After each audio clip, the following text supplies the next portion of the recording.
say that you choose that you want to be a follower of Christ.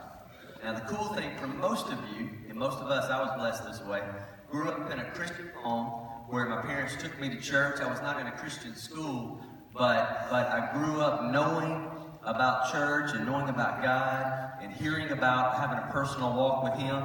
And as I was younger, that all had to do with my parents leading me in that.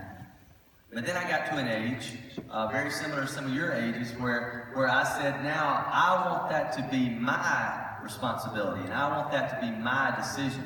And that's where we are today, okay, with Nick and Faith. And so they're going to have an opportunity today to publicly proclaim and to show you guys and to do what is scriptural and be baptized into the water. And the cool thing is they're going to get to do that. That's going to be done by their father, which is a big, big deal. I know I had an opportunity just a few weeks ago to baptize Will and Lily, and I can tell you, I've had a bunch of big days.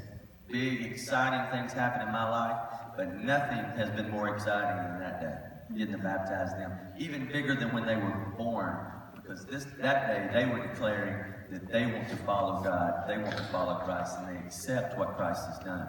Now the cool thing is, and Mr. Waters is going to make his way down into the water in just a moment, and I'll stop talking and we will let him talk and share with us.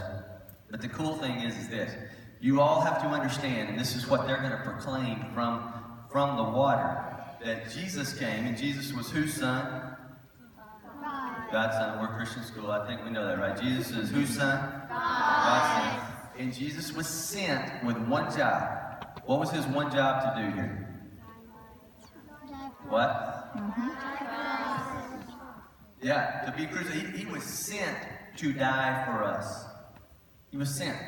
Okay? So God's up there with him in heaven, and he says, Jesus, I want you to go be like them, be like us, not be a God anymore, but to be like them, be like us and have skin on him, and come here and live a perfect life and then die for us. Because here's what it says in the Bible. It says, if you sin, you get what? Anybody know what it says? The wages of sin are death. Yeah. If you sin, you must die. So before Christ, anytime you sinned, something had to die. That's where you hear about sacrifices in the Old Testament.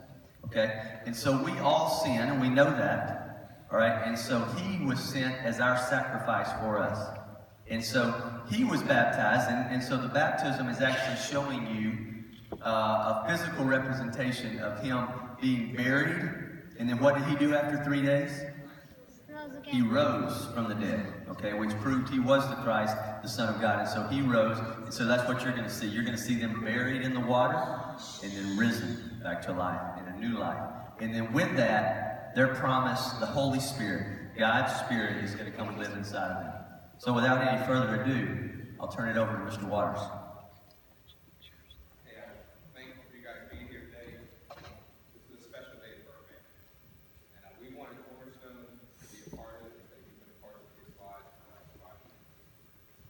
This is truly about surrender. Giving up who you are and allowing Christ to give you what you're not. Deciding that you are going to live for him. He is going to be.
sing our next song.